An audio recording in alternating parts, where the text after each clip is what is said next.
코로나19 신규 확진자 수가 연일 역대 최대 규모로 증가하고 있습니다.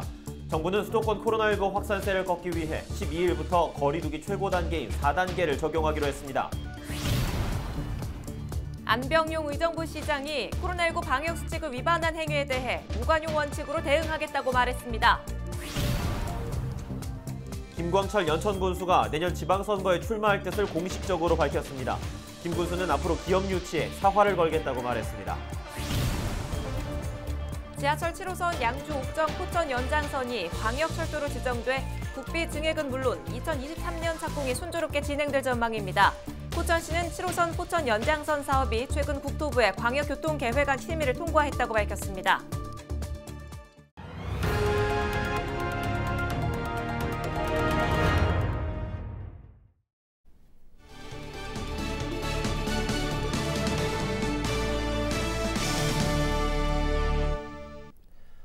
시청자 여러분 안녕하십니까? 헬로티비 뉴스입니다.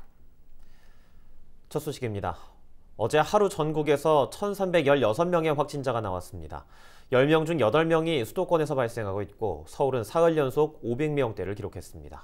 정부는 수도권의 유행 확산세를 꺾기 위해 초강수를 뒀습니다. 수도권은 12일부터 거리두기 4단계가 적용됩니다. 코로나19 관련 소식 손성혜 기자가 정리해드립니다. 4단계는 새 거리두기의 가장 강력한 단계입니다. 코로나19 대유행 상황에서 사실상 외출 금지에 해당합니다. 전국의 코로나19 확진자가 수도권을 중심으로 연일 역대 최대 규모로 확산하는 상황. 일상 공간에서 사람 간의 접촉을 최소화하는 것이 이번 조치의 핵심이라는 게 방역당국의 설명입니다. 수도권의 유행은 계속 커지고 있으며 델타 바이러스 검출률은 일주일 만에 3배 가까이 증가했습니다. 일상에서의 다양한 전파를 차단하기 위해서는 사회적 접촉 자체를 최소화하는 선제적인 대응이 필요합니다. 거리두기 4단계 적용 기간은 12일부터 2주간입니다. 낮에는 4명까지, 오후 6시 이후엔 2명까지만 모일 수 있습니다. 행사도 금지되고 결혼식, 장례식은 친족만 참석할 수 있습니다. 학교는 이틀간 준비 기간을 거쳐 14일부터 전면 원격 수업으로 전환됩니다. 요양시설 방문 면회도 안 됩니다. 종교활동은 비대면만 가능하고 식당이나 카페 등의 영업시간은 밤 10시까지, 클럽, 헌팅 포차, 감성주점 등 유흥시설은 집합이 금지됩니다.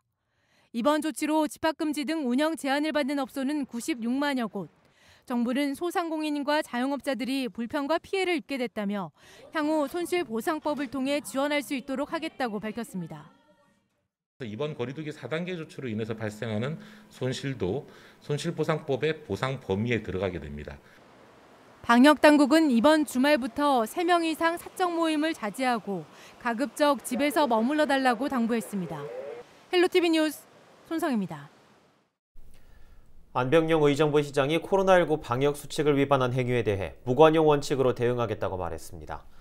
안 시장은 집단 감염 발생 대상 업종 종사자를 대상으로 선제 검사를 실시하겠다며 코로나19 방역 수칙 위반 사실이 적발되면 개인에게는 과태료 처분과 구상권 청구를, 업소에는 과태료와 별개로 10일간 운영 중단 명령을 부과할 예정이라고 밝혔습니다. 한편 시는 오는 9월 말까지 시민의 70%에 대해 1차 접종을 완료해 집단 면역을 확보할 수 있도록 하겠다고 밝혔습니다. 승용차로 자신이 거주하는 아파트 지하 주차장 입구를 12시간 동안 가로막은 입주민이 벌금형을 선고받았습니다. 의정부지법 형사 9단독은 일반교통 방해 등의 혐의로 기소된 40대 남성 A씨에게 벌금 150만 원을 선고했습니다. A씨는 지난해 12월 28일 저녁 9시 56분부터 다음 날 오전 9시 35분까지 자신이 거주하는 양주시 옥정동의 아파트 지하 주차장 입구를 승용차로 가로막은 혐의로 기소됐습니다. A씨는 아파트 경비원들이 자신의 승용차에 주정차 위반 스티커를 부착한 것에 불만을 품어 이 같은 행각을 벌인 것으로 조사됐습니다. 재판부는 피고인의 범행으로 입주민들이 출근 시간 큰 불편을 겪었다며 다만 우발적으로 범행을 저지른 점과 아파트 관리소장이 피고인에 대한 선처를 구하는 점 등을 참작했다고 양형의 이유를 설명했습니다. 경찰이 지하주차장에서 극단적 선택을 시도한 20대 여성을 신속히 발견해 생명을 살린 사실이 뒤늦게 알려졌습니다. 의정부 경찰서에 따르면 지난 6일 오후 5시 50분쯤 서울에 사는 20대 여성 A씨가 어머니와 다툰 뒤 안녕이라는 문자를 남기고 연락 두절됐다는 신고가 접수됐습니다. 경찰은 신고를 받은 뒤 10분 만에 A씨를 호원동의 한 아파트 지하주차장에서 발견했습니다. 발견 당시 A씨는 뿌연 연기로 가득 찬 차 안에 있었으며 119에 처치를 받고 곧장 병원으로 이송돼 현재 생명에는 지장이 없는 것으로 알려졌습니다.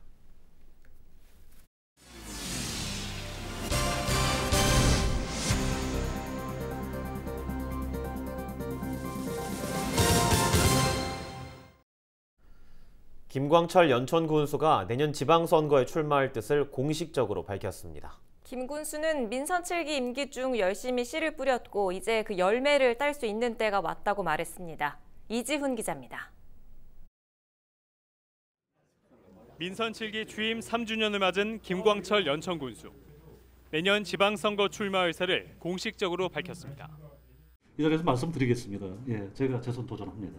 하고 당연히 준비를 하겠다는 말씀을 드리고 최선을 다해서 하겠습니다. 김 군수는 민선 7기 군정의 첫 번째 성과로 교통 인프라 확충을 꼽았습니다. 동두천역에서 연천역을 연결하는 복선전철 건설 사업은 현재 75%의 공정률을 보이고 있습니다. 내년 말을 목표로 하고 그다음에 시험은 행보가까지 합친다 그러면은 적어도 후년 상반기까지는 저희가 개통을 할 수 있다. 이렇게 말씀드리고 이 밖에 의정부에서 양주, 동두천을 거쳐 연천까지 36.7km를 잇는 국도 3호선 대체 우회도로 건설은 막바지 단계에 접어들어 내년 말 개통을 앞두고 있습니다. 이 도로가 개통되면 서울 경기에서 연천까지 차로 30분이면 갈 수 있습니다. 재선 출마 의사를 밝힌 김 군수는 앞으로 기업 유치에 사활을 걸겠다는 각오를 밝혔습니다. 중견기업 정도를 갖다가 유치할 수 있는 그런 기반은 이제 연천이 조성이 됐다고 생각을 합니다. 이번에 저는 우리 빅스 산단 분양과 더불어 가지고 거기 일반 산단도 같이 포함을 시켜서 좀 세일에 성공할 수 있도록 모든 제가 경주를 해 나가도록 이렇게 하겠습니다. 김 군수는 또 국립연천현충원 건립과 더불어 전 세계 6.25 참전 용사를 기리는 메모리얼 파크를 조성하겠다고 밝혔습니다. 헬로티비 뉴스 이지훈입니다. 김광철 연천군수가 경기도로부터 특별조정교부금 지원에 입장을 들었다고 말했습니다. 김 군수는 최근 경기도 행정 2부지사로부터 이 같은 입장을 전해 들었다며 현재 관련 절차가 진행 중이라고 밝혔습니다. 앞서 이재명 경기도지사는 경기도 공공기관 유치 공모에서 탈락한 지역엔 억울한 생각이 들지 않도록 가능한 조치들을 찾아보겠다고 말했습니다. 연천군은 경기도 경제과학진흥원과 농수산진흥원의 유치를 희망했지만 기관 유치에 실패했습니다. 지하철 7호선 양주 옥정 포천 연장선이 광역철도로 지정돼 국비 증액은 물론 2023년 착공이 순조롭게 진행될 전망입니다. 포천시는 7호선 포천 연장선 사업이 최근 국토부의 광역교통계획안 심의를 통과했다고 밝혔습니다.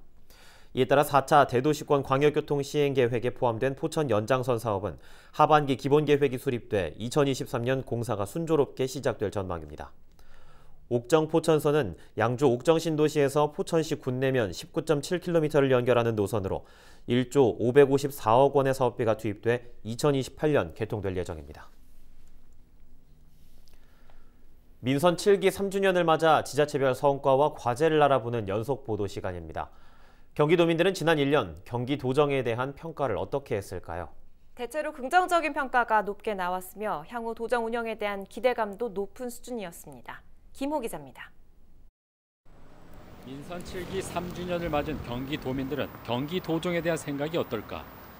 도민 1000명을 대상으로 경기도가 지난 3년간 일을 잘했냐고 물었더니 매우 그렇다 17%를 포함해 74%가 잘했다고 답했습니다. 잘못했다는 평가는 19%에 그쳤습니다. 성별로는 남성이 73%, 여성이 76%로 여성이 다소 높게 나왔습니다. 연령별로는 40대가 80%로 긍정평가가 가장 높았고 60대가 62%로 가장 낮았습니다. 곤역별로는 동부 내륙권과 서부 인접권이 각각 77%로 가장 높았고 남부 인접권이 67%로 최저를 기록했습니다. 분야별로는 코로나19 대응에 대한 긍정평가가 75.7%로 가장 높았습니다. 또 보건 및 공공의료와 복지정책, 재난안전과 교통 편의 증진이 70%를 넘어서며 상위에 올랐습니다. 이에 반해 환경 개선과 지역 균형 발전, 청년 정책 사업과 노동 권익 보호가 60%를 기록하며 후순위에 올랐습니다. 특히 문화예술과 부동산 정책, 남북 평화 협력은 50% 안팎의 낮은 긍정 평가를 보이며 개선책 마련이 요구됐습니다. 네, 그동안 코로나19 상황에서 사실상 모든 문화시설이 폐쇄되거나 공연이 이루어질 수 없는 상황들이 있었습니다. 그래서 코로나19 상황이 좀 더 안정적이 되면은 많은 문화예술 분야의 행사라든가 또는 다양한 계층의 문화 격차 해소를 위한 정책들이 계속 진행되고 있기 때문에 좀 더 도민들께서 만족도가 높아지실 겁니다. 앞으로 도정 운영에 대한 기대감에 대해서도 물어봤습니다. 임기 4년 차에는 지금보다 잘할 것이라는 긍정적 전망이 73%로 나왔습니다. 지금보다 비슷할 것이라는 답변은 6%, 지금보다 못할 것이라는 14%로 긍정적인 평가가 부정적인 평가보다 5배 이상 높게 나타나 앞으로 도정 운영에 대한 기대감을 높였습니다. 경기도는 앞으로 경제적 기본권 확대와 공정사회 실현, 노동 존중 사회 등 도민들의 기본 권리를 지키기 위한 정책에 더욱 매진할 계획입니다. 이번 조사는 경기도가 여론조사 기관인 한국리서치에 의뢰해 지난 5월 14일부터 17일까지 만 18세 이상 경기도민 1000명을 대상으로 전화 면접 방식으로 진행됐으며 95% 신뢰 수준의 표본 오차는 플러스 마이너스 3.1%포인트입니다. 헬로티비 뉴스 김호입니다. 코로나19로 모든 분야가 어려운 요즘 대규모 할인 행사죠. 대한민국 동행 세일이 진행 중입니다. 특히 이번 행사는 케이블 TV 지역 채널이 커머스 방송을 진행하면서 지역 경제 활성화를 위한 천병 역할을 하고 있는데요. 정부 각 부처 장관들도 이 동행 세일 라이브 커머스 방송에 출연해 지원 사격에 나서고 있습니다. 심다희 기자입니다. 싱싱한 완도 전복이 화면을 가득 채웠습니다.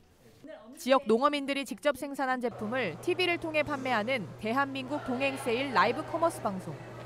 소비자의 관심을 끌기 위해 과학기술정보통신부 장관도 일일 쇼호스트가 됐습니다.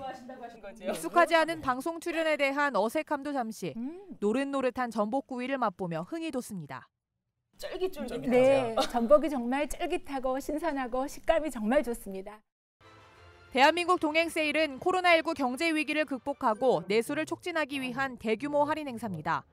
백화점과 전통시장 등 오프라인뿐 아니라 온라인에서도 소비자들은 소상공인의 우수 제품을 최대 80% 할인된 가격으로 구매할 수 있습니다.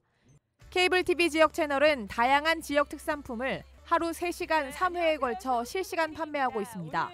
앞서 과기정통부는 케이블 TV가 지역 채널에서 상품 소개 방송을 할 수 있도록 규제를 완화했습니다. 규제 샌드박스를 통해서 지역 케이블 TV가 하루에 몇 시간씩 그 지역 커머스를 할 수 있도록 했거든요. 그래서 그 기회를 통해서 지역의 소상공인이나 농어민들께서 판로를 개척하고 상품을 판매할 수 있도록. 특히 대형 쇼핑몰이나 홈쇼핑 채널에 입점하기 어려운 연매출 4억 원 이하의 지역 중소기업과 소상공인을 대상으로 하는 만큼 의미가 더 큽니다. 수익이 목적이 아니고 지역 소상공인을 살리고 골목 상권을 살리기 위한 그런 역할을 해나가고 있는데요. 지역 소상공인과 지역 시민들을 연결하는, 지역민들을 연결하는 우리 동네 당근마켓이 될 수 있도록 열심히 노력하겠습니다. 동행 세일 기간 동안 편성된 라이브 커머스는 총 169회, 누적 시청자 수는 100만 명을 돌파했습니다. 소상공인의 우수한 제품을 저렴한 가격으로 살 수 있는 대한민국 동행 세일은 오는 11일까지 진행됩니다. 헬로티비 뉴스 신다입니다. 경기도가 퇴직 후 취업 심사를 받지 않고 취업한 퇴직 공무원을 적발해 과태료를 부과했습니다. 경기도 공직자윤리위원회는 지난해 하반기 취업 심사 대상 퇴직자 1,351명을 전수조사해 심사를 받지 않고 임의로 취업한 2명을 적발했습니다. 경기도는 취업 심사를 받지 않고 퇴직 후 업무 관련성이 있는 회사나 기관에 취업한 경우 1,000만 원 이하의 과태료와 해고할 수 있도록 했습니다. 이와 함께 공직 유관 단체장과 시군 의원 가운데 재산 신고를 불성실하게 한 6명에게도 과태료를 부과했습니다. 저희 헬로티비 뉴스가 준비한 소식은 여기까지입니다. 저희는 언제나 지역민 여러분과 함께하겠습니다. 지금까지 시청해주신 여러분 고맙습니다.